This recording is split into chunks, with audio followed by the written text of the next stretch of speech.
बरमायाव गोबां बिबांनि गान्जाजों सासे सुबुंखौ हमदों। आसाम पुलिसा ड्राग्सनि हेंथायै गोख्रों हाबाफारि लाबाय थानाय समनि गेजेरावनो बाक्सायाव बरमा पुलिसा गोबां बिबांनि गान्जाखौ हमनो हायो। बरमा पुलिसा फोरमायनाय बादिब्ला मोनसे संगालि सुबुंनि बिथायाव दिनै फुंनि समाव खारुवा जान गामिनि भुबन बर्मन मुंनि सुबुंनि न'आव सिग्रोमनाय हाबाफारि लानायनि गेजेरजों गान्जाखौ बोखांनो हायो। बोखांनो हानाय गान्जाया गासै 3 केजि 989 ग्रामसो जागौमोन।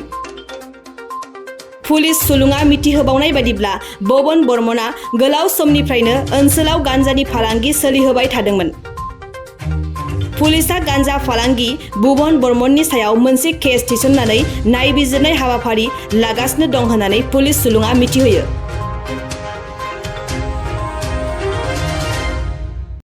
আমি এটা খবৰ পাওঁ যে খাৰুৱাজানৰ গাঁৱত ভৱন বৰ্মন বোলা মানুহজনৰ ঘৰত তেওঁ মানে গাঞ্জা লুকুৱাই ৰাখিছে আৰু তেওঁ ব্যৱসায় কৰি থাকে বুলি উক্ত সংবাদটো পাই আমি তেওঁ ঘৰত গৈ পেলাই ৰেড কৰোঁ।